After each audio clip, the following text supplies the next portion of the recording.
It is Wednesday, the 9th day of April, 2025, and I need to start the show by offering up a sincere and hearty congratulations to American oligarchs Elon Musk and Jeff Bezos.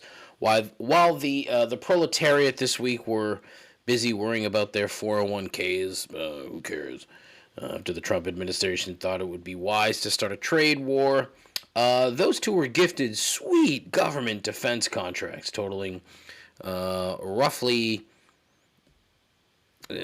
close to $10 billion. Like, we're handing out money to these assholes like fucking candy, and no one seems to bat an eyelash, just so they can, send their cock rockets into space and launch off all kinds of satellites that most of which will die and, become rather useless in a short period of time.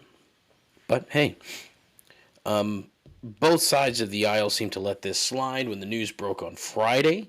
I only saw it today because I was on a New Zealand news site. So, yeah, American media for you. The clear goal of this administration is to make sure the middle class dies a fairly quick death by funneling even more of their money to the 1%. And these tariffs are just a fucking, an easy and simple, fraudulent way to expedite that process. It's also probably a way for the administration to try and get large corporations to express loyalty while begging for those tariffs to be waived specifically for them. That was a good bit that I read the other day. Thought it was rather interesting. Tim Apple and his Apple Corp could be first in line, as they're already down another 5 points as of right now, due to today's or yesterday's tariff increase on China. And no, they're not going to make iPhones in this country. If they did, it would cost over $3,000 per device. So there. And even you can't afford that, as much as you probably want to think that you do. I don't even know who you is. I only have 3 listeners, so it's probably not one of you 3. Every single fucking thing that you own is made in China. But, people keep telling me, please, how any of this is beneficial to 99.8% of this country. It's all entirely avoidable, infuriatingly stupid. But he does a funny dance and said pussy one time, so 43% of the country thinks it's cool.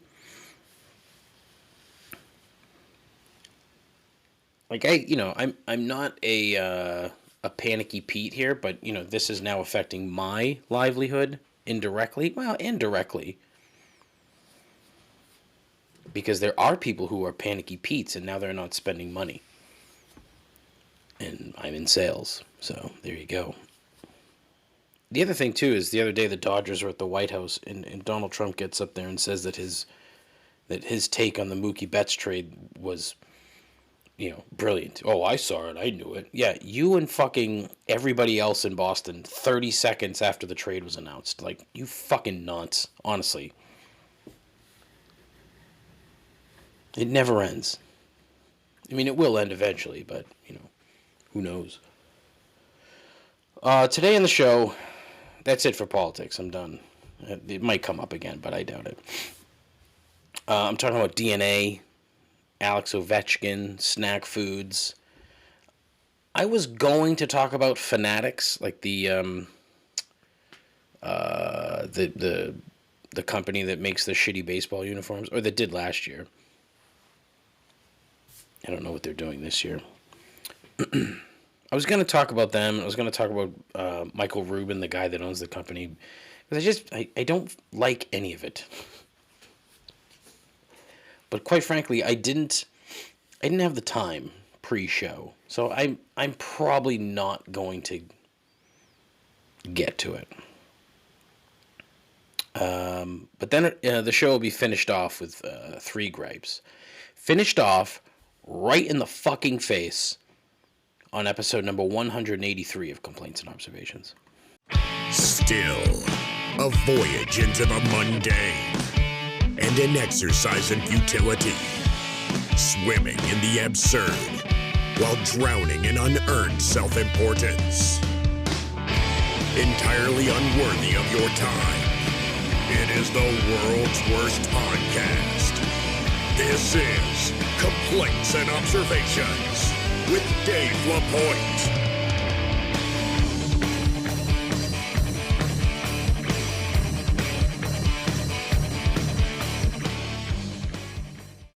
Who the hell is Dave LaPointe? I think he's a bum. I think he's an absolute bum. All right. Hello. Happy Wednesday. How are you? I sound awful today, and I don't know why. Probably just because I'm fat. But I'm going to try to remedy the fat thing. I had a physical last week. And two things, right? One,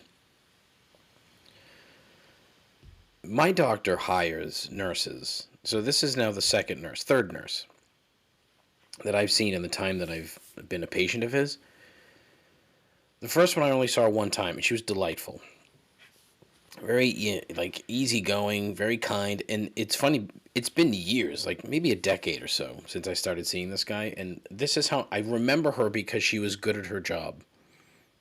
And then she was gone 6 months later, replaced by a woman who she could be nice, I don't know, but a flat-out butcher. An absolute butcher. This woman could not find a vein to save her fucking life. And then when she did, it took like 4 or 5 pokes to fucking actually draw blood. And so I would be bruised for weeks on end. There was one time where she went both arms, nothing was happening, and then took blood from my foot. Yeah, you ever had that? You ever had blood taken from your foot? Yeah, no good. And weird. So anyways, I go last Thursday. New nurse. So I'm like, oh, great, I'm not going to get fucking bludgeoned.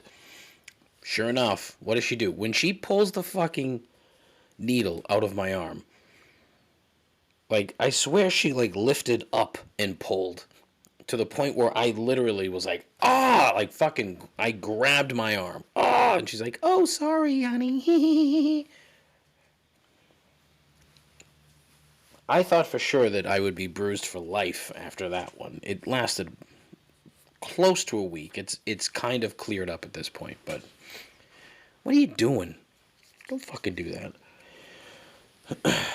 Anyway, so, had the physical, and as with always with this particular doctor, like, nice guy, but I think he's kind of lazy. He doesn't like doing a lot of things, so I didn't get the standard physical type stuff that I would normally get, like the tickling of the balls and the fingering of the asshole.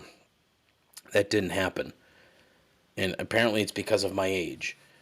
He does everything in like 5 and 10 year increments, which is fucking odd. So I have to wait another 3 years for not only a finger in my ass, but apparently a colonoscopy, because he also does a blood test that looks for a marker that apparently is, indicative of prostate cancer. So he has saved me the indignity of having to go through that, which is terrific. Like, I'm fine with waiting. Just something to look forward to in 3 years, right?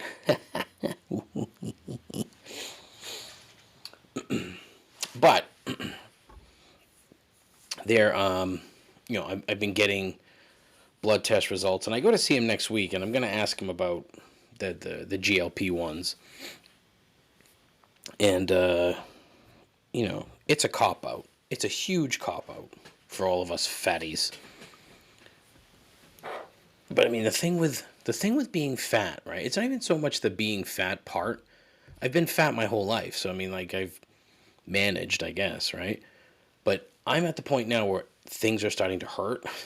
Like, my knees, my ankles, my hips, they're starting to hurt. And it's mainly because, I've been fat my whole life. So exercising, I don't want to say it's become a chore, but I'm not doing it. Like, I'm just flat out not doing it. Which in reality is the first time in a while where I'm not doing it at all. So I need a little help. I need a little bump. Just put it on a key and let me suck it up, you know? But, you know, I need a bit of assistance. So I'm going to ask and see what he says. I know that he likes it because he has like advertisements and shit all over his office for not the drugs themselves, but like the, you know, these protein shakes that people who are prescribed this crap, he wants them to take. But I don't know.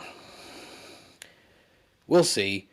I'm gonna ask him, see what he says, and if he says no, then you know I'm not really gonna be pleased about it, but we'll have to build a bridge and get over it. Maybe I'll have to wait 3 years for that too. Anyways, why was I talking about that? Man, I don't know.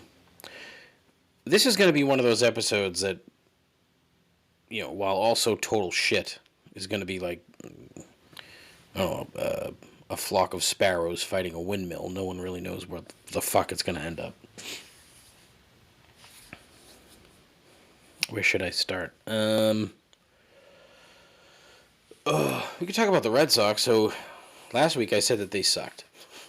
I said that Rafi Devers was a bum. I said this, that, and the other. I said he was probably hurt. And what does he do? He's mashed. He is absolutely mashed since. They won 5 in a row. I think they've lost 3 in a row. Did they lose last night? I'm pretty sure they did. They're fine. Okay. Here's my official take on the Red Sox. Okay, they're fine. They are what they are. I honestly and legitimately still think they could win 90 games, but they sit right now average. Now, granted, it's been 2 weeks, so I should settle down.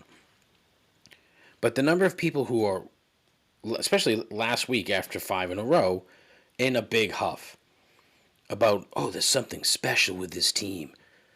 They all get along. They like each other. Imagine, like, thinking that that's somehow a huge benefit, that you get along. Like, you're in a business and you get along with your coworkers, and that's something that people fucking yell and scream about being a great thing, that they get along, they like each other. Yeah, well, they should. If you don't, the problem is probably you. The problem. But I'm not going to get all worked up until Memorial Day. All right? Once we get to Memorial Day, we'll have a better understanding of what they are. If they look pretty good, I'll hop on the bandwagon from there and prepare to be disappointed. Again, it's the pitching. I'm not buying the pitching. I'm sorry. I'm not. But we'll see. Another story I read the other day, which was kind of cool. Coastal Carolina, the Harvard of Myrtle Beach, as it's known, announced that they were going to offer free concessions for their football games. I was like, oh, wow. So I looked into it. Coastal Carolina. Now, if you are a long-time purveyor of this program, you will know that my old friend Nick, you should remember him. He's the guy who shit himself at a bar in Myrtle Beach. Yeah. Phenomenal human. And now a father of 2. His alma mater, Coastal Carolina. Free concessions during games. You buy a ticket, you get free hot dogs, popcorn, nachos, and soda pop. How about that? Free. Up to 4 items per visit to the concessions. That seems a bit high. The number of Chanticleer's slam pigs lining up to grab a Coke so they can add bottom shelf booze to it is going to be astounding. In the grand scheme of things, though, it's a fantastic idea and one that should be emulated elsewhere. But I do see this becoming a mess, at least initially. I think eventually they'll find a way to make it work, but they might have like Nathan's hot dog eating contests in the stands, which quite frankly might be more entertaining than the games.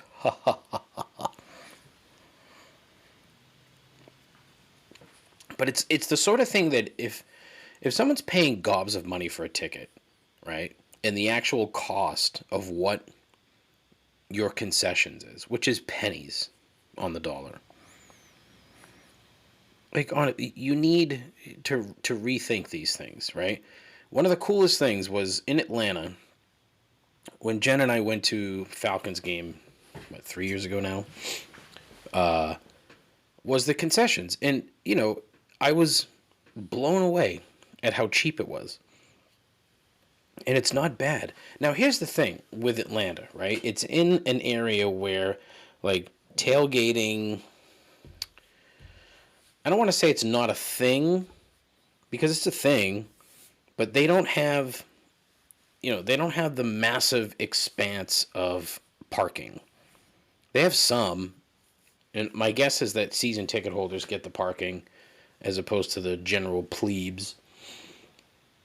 But I mean, we didn't see a ton. In fact, most of the time that we spent pregame was at a little parking lot tailgate thing that the local radio station had. They had free booze. Yo. Good stuff. But then you go into the building, and a hot dog was $3 or $2. It was either $2 or $3. I can't remember exactly what it was. But, paying the ticket to get in, we had reasonable seats, and they were probably, after fees and shit, $120, if not more, each. And it's like, all right, come in. Don't be a fucking shitbag outside of the building. Concessions are cheap. And that's how it should work. Like, in theory, that's how it should work. It's just one of those things that I've never understood.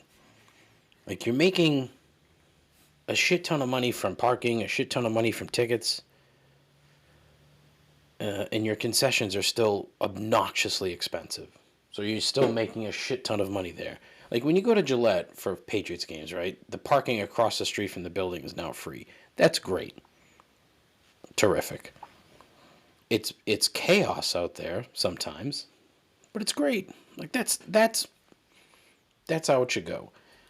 And part of the issue with that is, they don't let you buy more than one parking pass for the good parking. So it's completely fucking stupid if you have 4 tickets, like we do in our case, 4 tickets, but 2 of them belong to my brother. So, there's going to be 2 vehicles.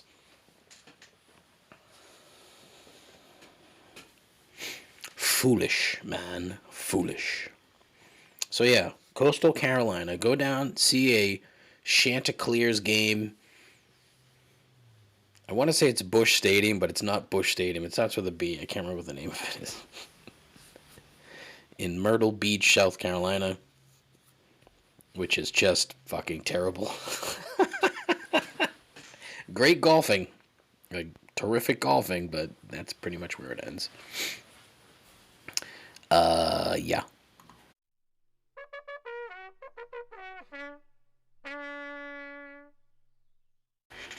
All right, here we go. More random shit. A couple weeks ago, 23andMe went bankrupt. That's right. 23andMe, a company whose entire platform was based upon your DNA, has gone bankrupt. What I could not find, and I'm sure there's more on it, but I didn't check doing prep for this episode, was what are they doing with all that data? The DNA makeup of God knows how many people. Maybe not just in this country, but maybe around the world. I don't know. What I do know is that I find the practice just horribly fucking stupid. Like, you send your DNA to a company, to find out that you're 8% Slovakian. Now look, it is interesting, okay? I found out because my mother did this, and I found out that I have African heritage, I guess, probably the best way to put it.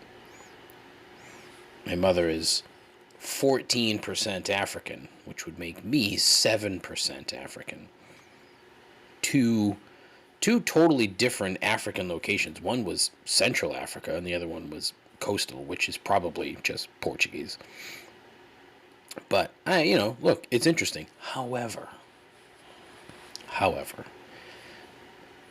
like really, and maybe again, I could be speaking totally out of my ass here as to what they did with all of that information. But I mean, companies do a lot more to mine data on individual people. This is very, very specific data. It is literally your genetic makeup has been shared with a company that has now gone bankrupt.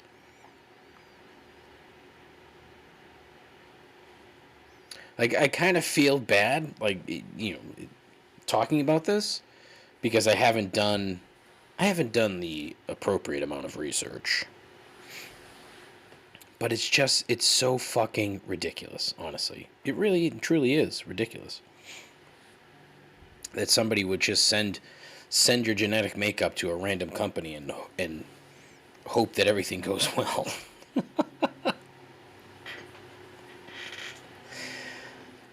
You're a 7% Angolan. Isn't that exciting? Yes, it's entirely changed my life. I don't know where I would be without that knowledge. Thank you, 23andMe, and any number of different organizations that do the same thing. Mine even more personal data based upon your literal genetic makeup. Splendid. It's like putting a bunch of, I don't know, crap into a jar and shaking it up and boom, there you go. Yep, you are 12% Northern Irish. Like, oh, boy, that's exciting. What is that? What is Northern Irish? Oh, who knows? Oh. Yeah, I probably should have done some more research on that. But I did want to introduce something that that came up a few weeks back when I went to see Disturbed. I was in the toilet, the men's toilet, and there was a couple of people, being loud as they are wont to do in men's toilets. Because instead of just, taking a leak or taking a shit, you have to cause a disruption because, yeah, that's what people do. And somebody started yelling, yeah, toilet mosh. And I'm like, toilet mosh? That sounds kind of dumb. But then it popped into my brain, Potty Pit. the Potty Pit. So during intermission, I literally thought this through on the spot. I'm a mental midget, yet a genius when it comes to dumb shit like this. And I am so regretful for not thinking of this or talking about this previously. But I put it into my notes app and I just totally forgot to pull it out. But the Potty Pit during an intermission at a metal show, between bands, or, if you're the case of Disturbed, you put up a 20-minute intermission, which was kind of weird. Someone posts up in the bathroom with a speaker, cranks up something obnoxious, and a full-on pit breaks out right in the fucking bathroom. The Potty Pit. Right? It's hilarious and possibly a bit homoerotic, but most mosh pits as a whole sort of are, so why not move them to a place that's even more inconvenient for most people? The bathroom, the Potty Pit. I think it's mostly a bad idea, but in theory it's kind of funny. Right? Right? Laugh. Please laugh. Speaking of mosh pits, if you're not listening to the new alien weaponry, my friend, you are a goddamn fool. They are a band out of New Zealand. Some young kids, even though, I think they're in their mid-20s now, but they started when they were literally children. And they just put out their third or fourth album. And while the other stuff was good, this seems a bit more actually produced, a bit more polished. But they've got such a great thrash, like 2000s new metal type of thing going, and it's just excellent. Like, there are either two or all three of them are direct Maori descendants. If you're not familiar with the Maori people, that's the indigenous people of New Zealand. Their language is fascinating. They're, like most Polynesian cultures. I mean, they are sort of an extended Polynesian type of thing. So there's the Maori, the Aboriginal. Well, not I can't even say the Aboriginals in Australia because that's an older group of people. One of the oldest on Earth, if not the oldest on Earth. But then you have, like the Tahitians, which there's another name for them, Polynesians, Tahitians. And then the further you go out, like out to Hawaii, that's basically like the Polynesia tree, if you will. At least that's my guess. But fascinating people, very, very nice. The tattoos are a bit much, especially like the face ones. But hey, that's the culture. That's the way it is.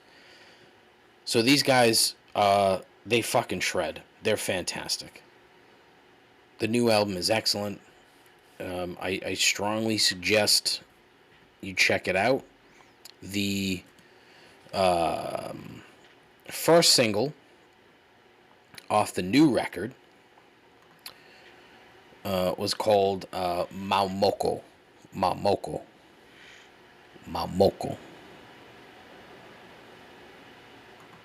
Yeah, and it has a lot to do with, there's, what do you call it?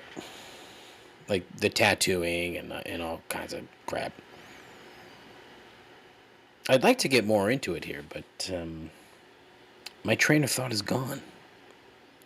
But anyways, that song is fucking great. The new album's awesome. It's called Te Ra. It's excellent. Do yourself a favor, check it out. I thoroughly enjoy it. I think it's very, very good. Catchy as fuck. I mean, they've got some tunes on there that are legitimately jams. Jams, man. Yeah, they're jams. But it's cool. So yeah, Alien Weaponry. Check it out.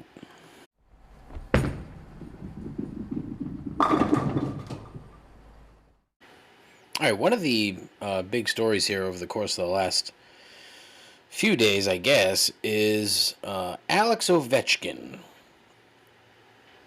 of the Washington Capitals has broken Wayne Gretzky's record for most goals in a career. Very exciting stuff. Look, it was the sort of thing that you didn't really expect because it was one of those goals, one of those records that, you didn't think would be broken. But, hey, 895, that's a big number. And here's the thing, he's going to keep going. I mean, he still has, 3 games. So, I mean, theoretically, he could hit 900 before the season is over, which would make it a nice round number. He's 39. He'll be 40 by the time next season starts. So who knows if he's going to keep playing. But he's playing at a high level right now. I mean, it helps that the Caps are pretty good.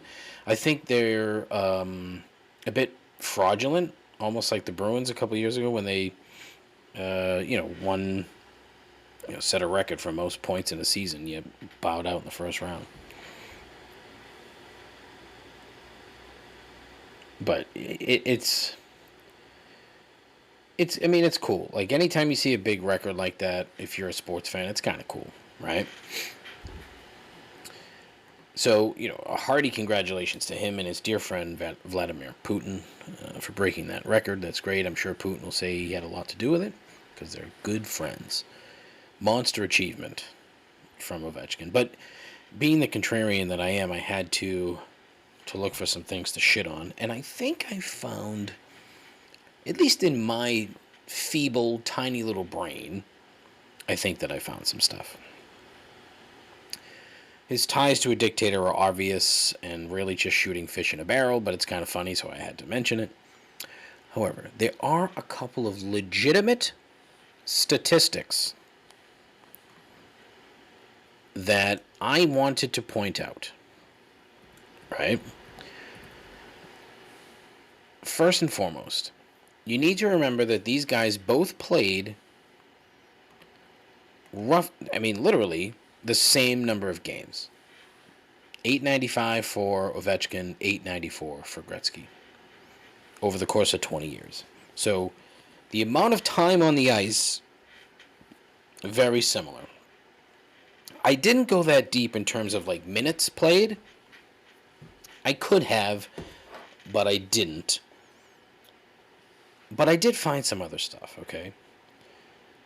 The one thing that jumped out to me the most, Ovechkin has 1,764 more shots on goal.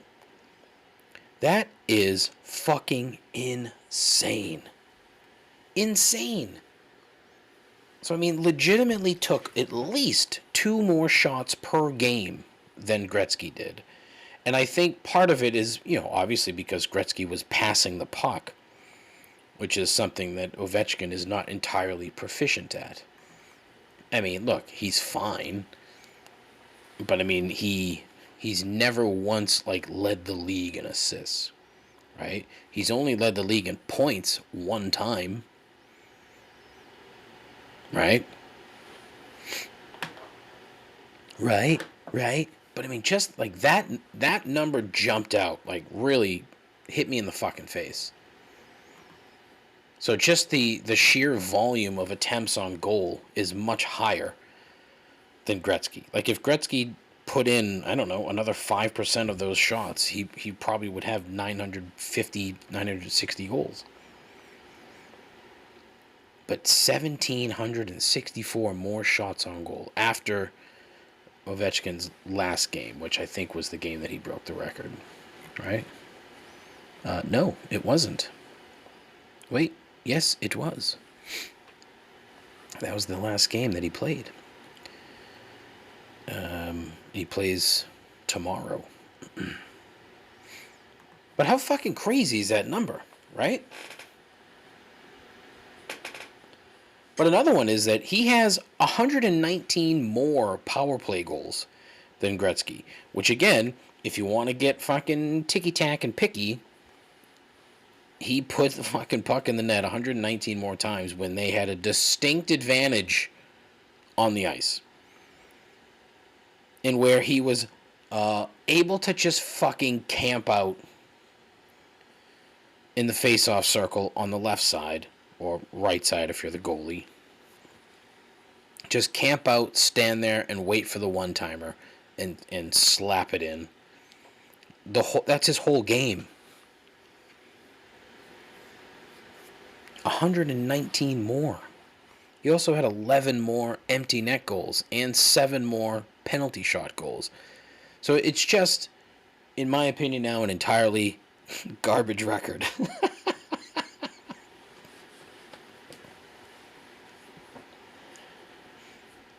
He's a compiler. He's a straight-up compiler. I mean, he's got 50 fewer playoff goals, but I think that has a lot to do with, games played. But I mean, that's just, I don't know. It's just one of those weird things where you're like, okay, it's great that you did it, but then when you really break it down, you're like, oh boy, that's a lot of advantages, right?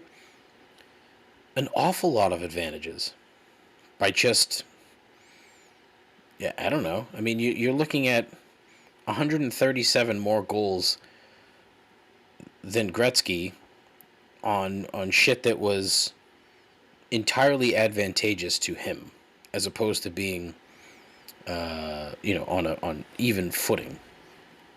Now, granted, the sport has changed. I get it.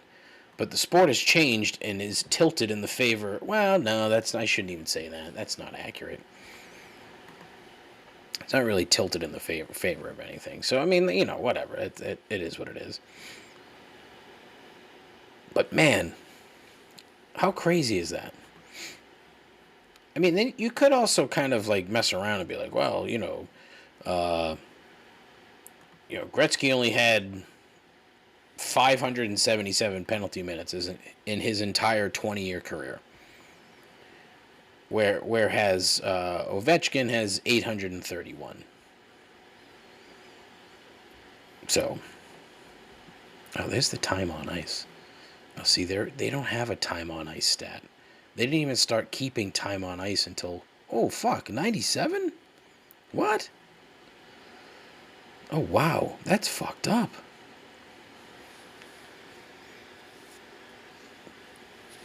Boy. Gretzky, yeah, for his last 2 seasons, time on ice, he averaged 21 minutes and 16 seconds. Ovechkin, over the course of his career, 20 minutes and 37 seconds. Granted, actually, his entire career, they have kept time on ice stats, whereas they didn't keep time on ice stats during Gretzky's time. 13,000. Wow. This just keeps getting... Yeah, and they don't have, like... So, total shots attempted. They didn't start keeping that stat until 2007. Ovechkin has 13,017 total shots attempted. 13,000. They did not keep that stat during Gretzky's time. Oh, that is fucking bonkers, dude. Wow. Bonkers, I say.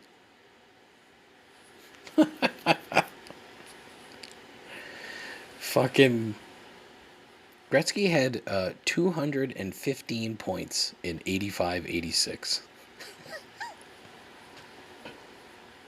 215.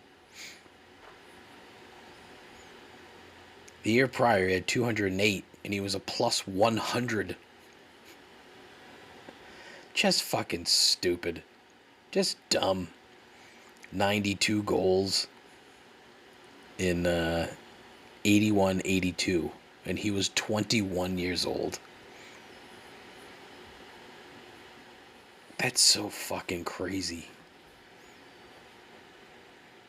You know how many shorthanded goals Alex Ovechkin has in his career? 5. 3 of those came as a rookie. 5. You know how many shorthanded goals Wayne Gretzky had? 73. Oh, man. Look, I can't imagine that anyone is arguing that Alex Ovechkin is a better player than Wayne Gretzky. I can't imagine that's the case, right? But it's still fucking crazy when you look at the numbers and you really fucking break it down and see just how fucking ridiculous Gretzky was. Now, one caveat there is that those Edmonton teams were fucking freight trains. They weren't even wagons. They were freight trains. They were otherworldly. Okay? And so the amount of talent that he had around him wasn't even remotely close to what Ovechkin has had over the course of his career with any of his teams, even his cup team. Not even close.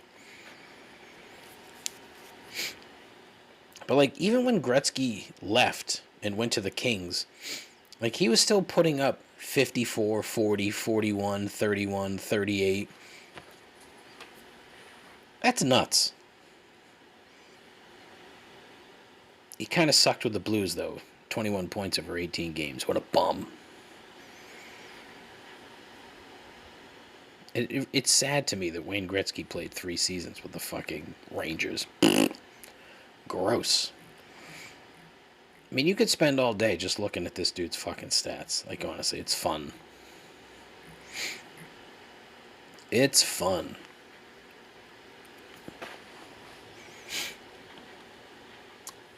And I mentioned, like, the Mookie Betts trade.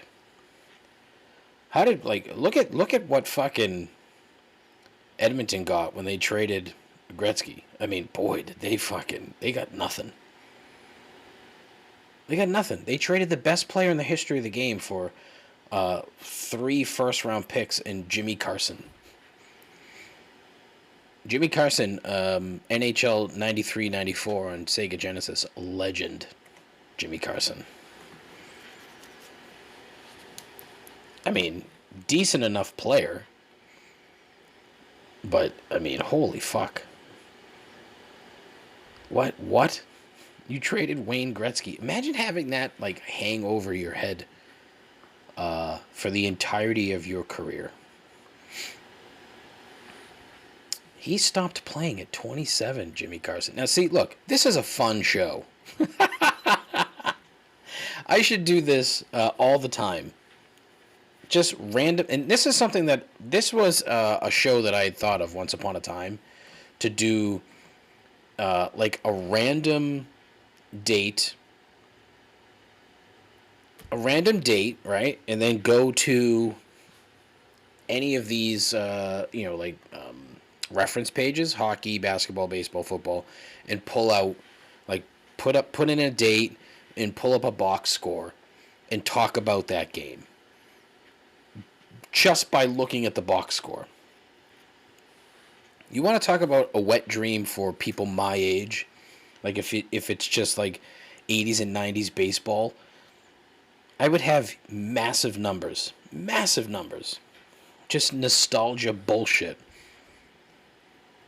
But I couldn't figure out a way to, like, randomly pull dates, right? There's no... I need someone who's smarter than me that can build a program that can just pull random dates and then, I don't know, maybe, I wonder if you just, like, ask ChatGPT for a random date. Like, give me a random date. Hold on, let's try it. I might be building a new show right here. Give me a random date from, let's call it, what would be the modern era of sports? What would you call that?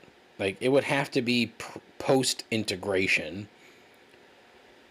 So what do you want to say, like 1960? Oh boy, I don't know. Let's call it 1960 to today. Give me a random date from 1960 to today. And it gave me July 18th, 1984. Oh, I think I just figured it out. And then, wait. Now give me a sport between baseball, hockey, basketball. Well, actually, it wouldn't work, huh? Because there's no hockey in July. There's no football in July. But July 18th, 1984. I just fucking came up with a whole new fucking show. Let me see. July 18th, 1984. Box scores. Oh my fucking Christ, David. What have you done? What have you done? Look at this. Oh my God. I have just unlocked a fucking gold mine of content. I'm going to put this out on the air that this is my fucking idea. Do not steal it. Do not try to give me credit. Do not steal it. Do not do anything. This is my idea. Fuck off. Go fuck yourself. Look at this. This is fantastic. Baseball Reference just gave me, let's see, 13 box scores from July 18th, 1984. Let's take a look at the local 9. The Red Sox played the Oakland Athletics and lost 7-2. Who pitched? Whoa, what the fuck? Oh, man. Roger Clemens came in relief. Oh, this is fucking even better than I thought it would be. Wow, that's fucking so awesome. 2 innings of relief. 2 innings scoreless relief. Oil Can Boyd started the game. Went 2/3 of inning. Gave up a bomb and 5 runs. Followed by Rich Gale. Wasn't Rich Gale a pitching coach? Why do I think Rich Gale was a pitching coach? Am I wrong? Somebody correct me, please. Rich Gale, was he a pitching coach? Boy, this fucking episode's gone off the rail, huh? Oh, but in such a fucking fun way. Rich Gale. Yes, he was the pitching coach from 92 to 93. Oh, man. Now, see, this is fun. Now, this would have to be a show that you have other people on. I would have to have people on. Rich Gale came in, pitched 2 1/3, 3 runs. No, 1 run on 3 hits, followed by Steve Crawford, legend. Roger Clemens in the 5th and 6th. 2 scoreless innings, 2 hits. Mark Clear. I wonder if that was his debut. No. I guess it might have been. Mark Clear, and then John Henry Johnson wrapped it up. But they lost to Ray Burris in the A's. Ray Burris, 9 innings, 4 hits, 2 runs. Quiet day for the hometown 9. Let's see. When was his debut? May 15th, 1984. But he started that game. So it was close to his debut. Oh, that is fucking wild. What a fun-ass game. Roger Clemens, whose first name is William. And I didn't know that until just now. How about that? Sorry, so what was the lineup? Boggs, Evans, Rice, Armas, Easler, Buckner, Gedman, Barrett. And Jackie Gutierrez. Jackie Gutierrez is the only... He got one of those hits. One of the 4 hits. Boggs, Armas, Easler, Gutierrez. The only hits on the day. Oh, man. This was fun. Ray Burris. Jim Rice threw out 2 guys at second base, though. That's fucking great. Yeah, you got Dave Kingman at second and Mike Davis at second. Jesus Christ. Kingman, 2 for 3 with a bomb off of Mark Clear in the 7th. 2 for 3, 3 ribs. Oh, that's so fucking great. This is a fun game, but you'd have to come up with like, there would have to be like a format or a structure. The fucking A's couldn't draw anybody at the Coliseum in 1984, too. They had 16,470 people there. The fucking game took 2 hours and 18 minutes. Oh, I have gone so fucking far off the rails. But listen, that is my idea. Do not steal it. Okay? Fuck you. Don't steal it. It's mine. You hear that? The intellectual fucking property is recorded right here. Saved. It is currently 9:56 a.m. on the 9th day of April. My idea.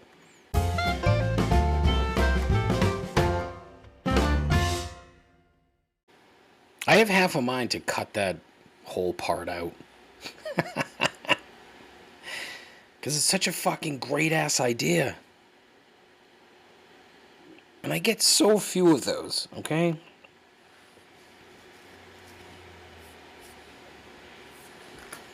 Now I'm like quietly contemplating things. Anyways, look, it's the end of the fucking show. Buckle up, settle in. It's time for 3 gripes. Gripe number 1, kids that wear hats that don't fit. Why? Gripe number 2, rubber ducks and Jeeps. Again, why? I couldn't remember if I've talked about this before, but of all the dumb Jeep-related shit that Jeep owners do, this is at the top of my list. I'm not even really sure where to go with this particular gripe, other than to, shit all over other people's joy. Because I'm sure these things make you happy with your fucking Jeep and your, dashboard covered in rubber ducks. But it looks fucking ridiculous, especially if you're a grown adult.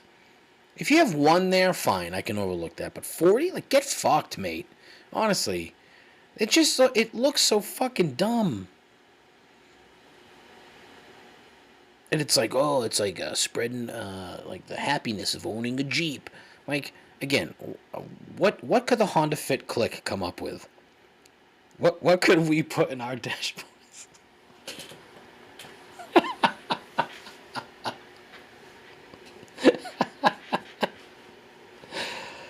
Oh, man. Long live the Honda Fit Click. What could I put on the dashboard that, like, would signify, a group of Honda Fit owners? I mean, the problem is most Honda Fit owners are fucking... I'm going to leave that alone. I don't know. There'd have to... What could be, like, really stupid? Like, how about, like, a small trophy that kids get just for participating? But you couldn't pile up a bunch of fucking participation trophies in the dashboard of your car. I mean, I guess you could if you really wanted to. Oh, that's fucking funny. I don't know what else you could do. I gotta think of something, because that's terrific. I like that one. I'm throwing it out there. Gripe number 3. Standing up and immediately ripping an unexpected fart. Listen, you're either old or fat, or old and fat, or just fat. I did this on the train yesterday. It was quiet. There were numerous people in the seats around me, and I stood up. Like, I stood up quick, and I was like, up, and then I literally laughed out loud as I stumbled with all my shit down the aisle. Like, farts are funny, always and forever. But, man, is that such a... What an awful thing. Like, you're just minding your own business, you stand up, and then all of a sudden you fart. And I don't know if this happens to anyone else. I mean, legitimately, I would assume that it does. But I don't know. Oh, boy, but that's bad.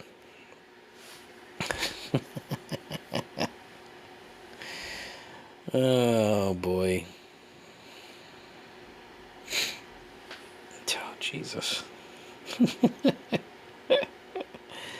Anywho, listen, so that's it. Now, last week I had mentioned that I was looking for submissions for great sports injustices, and I received a few. I did get a message from Donnie, and he had a fucking great one. And I also got a couple from Mark, friend of the show, Mark, who submitted. One was honestly, like, gold standard sports injustice. The second one was also good, but his first was dynamite. Now, I wanted to wait until I had a few more before I, decided to put it out. Now, I also had some voicemails this week, but for whatever reason, Google Voice is not working. I don't know if it's down or what, but I can't download anything. I can't do anything. So I wasn't able to pull them. Not entirely sure why. I can see that that Mike called. Mike called 3 times. So I have 3 voicemails from Mike, but I can't download them. So I might have to sift through those 3 and then pick one and play it next week. But what I'm hoping for now is if you have an interest, share with me what you think is an egregious sports injustice. 617-804-1557. I would love to hear it. Now, I am, ooh, boy, I am so tempted to just run with that idea.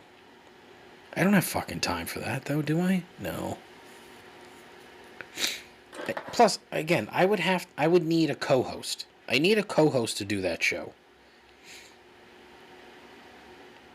And rotating co-hosts or just a guest every single time would be great. I don't know. Oh, that's so fucking good, though. I love it. Anyways, 617-804-1557. If you have a complaint, that's where you go. And look, complain about this show because, quite honestly, the last couple weeks here have just been fucking hot garbage. Like, I'm mailing it in, and I don't even know what I'm mailing in. Just not good. But, yeah. I'm on Instagram at ComplainsPod. I am at Facebook at ComplainsPod, but fuck Facebook. I'm on all the other shit. Twitter, Threads, what else? YouTube, apparently, and other stuff. Now, I'm on all that crap. I don't use any of it. I use Instagram, but that's about it. And I post the show on all the other platforms, but again, that's about it. 617-804-1557. That's the key. That's the one. Call in. Leave a message. Leave your egregious and like horrible sports injustice. And like I said, I have 3 in the tank right now, and they're all 3 are good. Again, Mark's one was a gold standard, like a Mount Rushmore sports injustice, in my opinion. And then Donnie's was so, like, something I'd fucking flat out forgot, but is perfect for this topic. So we're going to dive into that more next week, even if I don't get any more. Like, I'll come up with 1 or 2. But fucking hell, man. Love that. Anyways, thanks for tuning in. If you did, please tell your friends. And take care of yourself. Take care of each other. Godspeed. Ta-ta.